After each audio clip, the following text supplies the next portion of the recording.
वजह से मोबाइल से हमें कोई मदद नहीं मिली। आसपास कोई भी व्यक्ति नहीं दिख रहा था।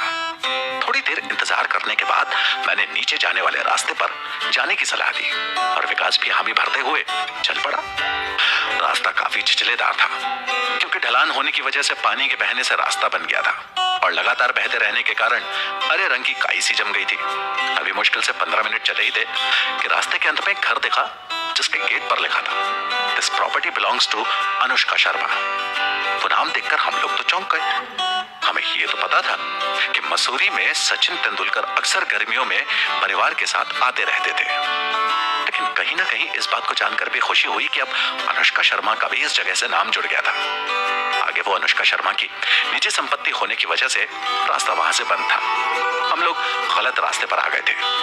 दोनों मन मार कर और हिम्मत जुटाकर वापस धोबी घाट की तरफ बढ़ चले।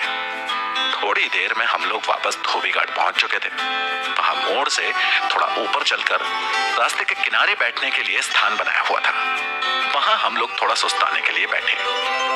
सामने का नजारा अद्भुत और विस्मयकारी था। ऊंचे ऊंचे हरे चीड़ के पेड़ थे। आसमान बिल्कुल नीला दिख रहा था। बादल हवाओं के साथ हमारे पास से अटखेलियां करते हुए गुजर रहे थे।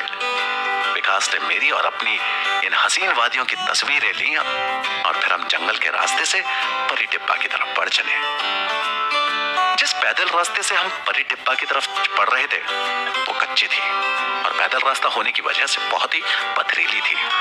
एक तरफ लगातार चीड़ के वृक्ष मिल रहे थे और कहीं कहीं बुरांस के पेड़ के लाल पुष्प मन को मोह ले रहे थे। वहीं दूसरी तरफ गहरी खाई थी जो मन में ये डर भी पैदा कर रही थी कि जहां भी हल्की सी चूक हुई तो वो चूक जिंदगी की आखिरी चूक भी हो सकती थी। कदमों को संभालते हुए हम आगे बढ़ रहे थे। अब धोबी घाट से चलते हुए हमें लगभग 2 घंटे होने वाले थे। हमारी हालत खराब हो रही थी। काफी ज्यादा थकान होने लगी थी। रास्ते में हमें कोई इंसान तो दूर की बात थी, कोई जानवर भी नहीं दिख रहा था। चारों ओर एकदम वीराना पसरा हुआ था, मानो कोई इधर कभी आता ही नहीं होगा और आता भी होगा तो किसी मजबूरी में ही। यहाँ चारों ओर घने जंगल होने की वजह से धूप जमीन तक नहीं पहुंच पा रही थी, इसलिए हमें थोड़ी बहुत ठंड का एहसास हुआ। आगे चलकर 2 मुहा सड़क देखी जिसमें एक तरफ बोर्ड लगा था कि नीलकंठ धाम के लिए इस तरफ से जाएं। हम लोगों ने मोबाइल में देखा तो नेटवर्क अभी भी नहीं था। विकास ने बताया कि उसने मैप में पहले देख लिया था कि जिस तरफ नीलकंठ धाम मिलेगा उसी रास्ते में वहीं से 1 किलोमीटर के आसपास में ही परी टिब्बा है। घड़ी में 1 बजे का वक्त हो चला था। विकास अपने साथ कुछ पैकेट बिस्किट के और बोतल में ग्लूकोज खोल कर लाया था। उसने कहा, हम लोग पहुंच ही चुके हैं, यहाँ कुछ देर सुस्ता लेते हैं और बिस्किट खाकर पानी पीकर आगे बढ़ते हैं। मैं चाहता तो था कि परी टिब्बा पहुंच कर ही दम ले, लेकिन उसकी बातों को मैं काट नहीं पाया और उसके साथ सुस्ताने लगा। विकास ने बातों ही बातों में कहा, यहाँ कोई भी इंसान दिन में भी जाने से डरता है। यहाँ चुड़ैलों की काफी कहानियां हैं जो प्रचलित हैं। इसे हिल ऑफ विचेस भी कहते हैं, जिसका मतलब होता है कि चुड़ैलों का पहाड़। कहते हैं कि यहाँ दिन के उजाले में भी लोगों को चुड़ैल दिख जाती है। ये चुड़ैलों की मन मुताबिक जगह है। उसकी ये बात सुनते ही मैंने कहा, भाई मुझे तूने क्या समझा है? मैं क्या किसी भूत से कम हूं? रात को मुझे नींद नहीं आती है, भूत की तरह जागता रहता हूं। नींद का इंतजार करते करते जब थक जाता हूं तब जाकर सुबह 4 बजे तक नींद आती है। मेरे ऐसा कहते ही वो सुनसान वीराना हम दोनों के ठहाकों से गूंज उठा। थोड़ी देर में जैसे ही हम उठकर अपनी मंजिल की तरफ बढ़ने ही वाले थे कि बहुत तेज दुर्गंध का एहसास हुआ, मानो जैसे आसपास किसी जानवर की सड़ी हुई लाश हो। एक औरत दिखी जिसने पीठ पर हरी पत्तियों को लाद रखा था और सिर पर सूखी हुई लकड़ियां लाद कर हम लोगों की तरफ आ रही थी। उसके नजदीक आते वो दुर्गंध बहुत तेज हो गई। हमें समझते ये देर नहीं लगी कि वो गंध उसी औरत से ही आ रही थी। मेरा पूरा बचपन उत्तराखंड के टिहरी जिले में ही बीता था और मैंने अक्सर पहाड़ों में देखा था कि वहां के लोग बहुत ही ज्यादा मेहनती होते हैं। बारिश का मौसम हो, कड़ी धूप या ठिठुरन भरी ठंड हो, वहां की स्त्रियां नियमित रूप से जंगल में जाकर गाय डंगरों के खाने के लिए हरी घास और मिट्टी के चूल्हे जलाने के लिए लकड़ियां काटकर जंगल से लाती है। बारिश के दौरान भी ये इन कामों को भीगते हुए भी अंजाम देती है, क्योंकि ये कार्य उनके दैनिक दिनचर्या में शामिल है।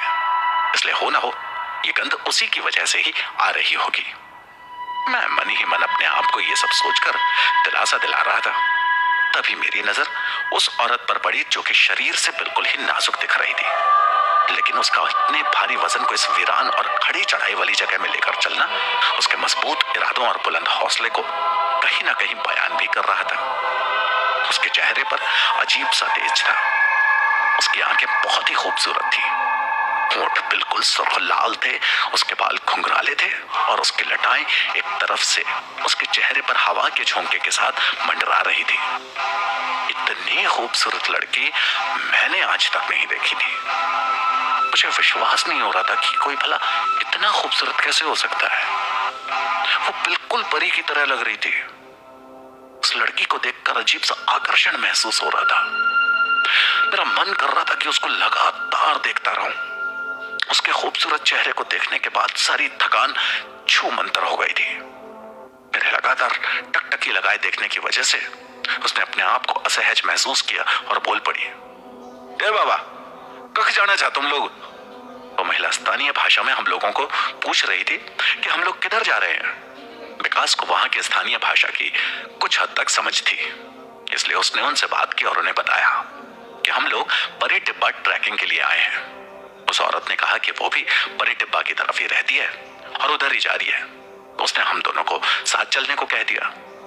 एक से भले दो और दो से भले तीन, ये सोचकर हम दोनों भी उस औरत को अपनी गाइड मानकर कदम से कदम मिलाकर उसके पीछे चल दिए।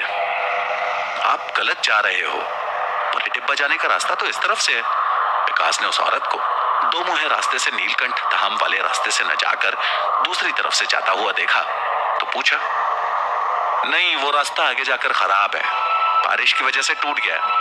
अब हम लोग परी टिब्बा इधर से ही जाते हैं, उसने हमें नई जानकारी देते हुए कहा। हम लोगों ने इस बात को सुनकर उसका धन्यवाद किया और उसके पीछे पीछे हो लिए। अभी हमें चलते हुए लगभग 10 मिनट ही हुए थे कि हमारे आसपास चमगादड़ों का झुंड मंडराने लगा।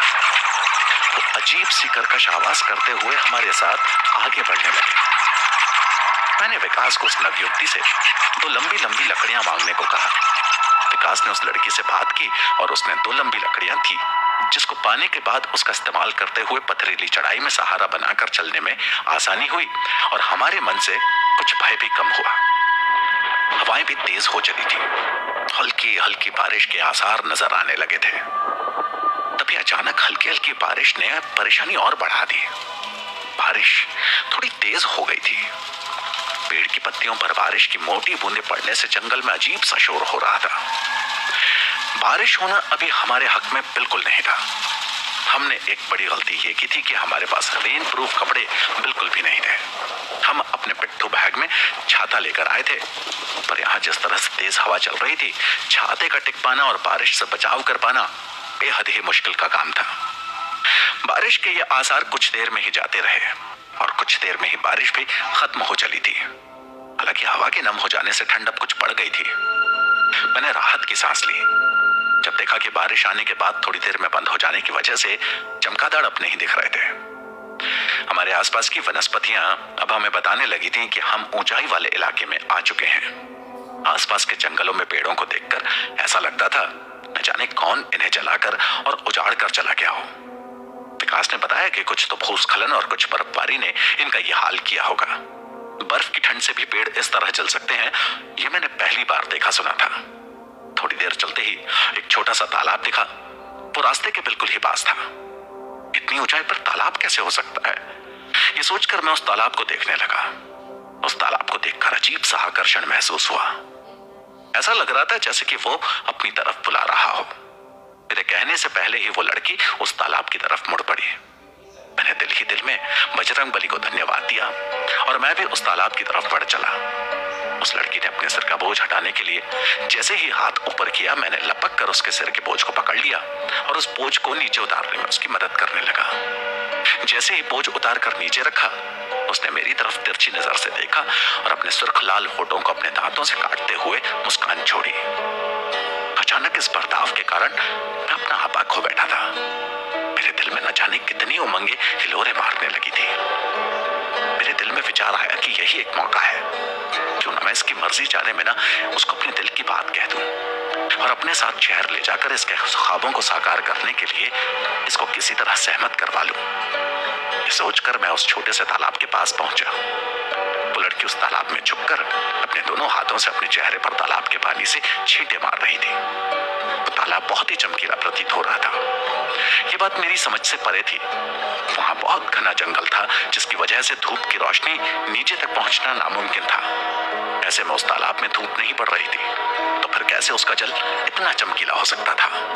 उस तालाब को देखकर उसके जल को छूने की ललक मन में उमड़ रही थी। दिखने में वो तालाब एकदम दिव्य सा लग रहा था, जिसके जल में न जाने कितने अनसुलझे रहस्य थे, जो शायद उसे छूने के बाद ही उजागर हो सकते थे।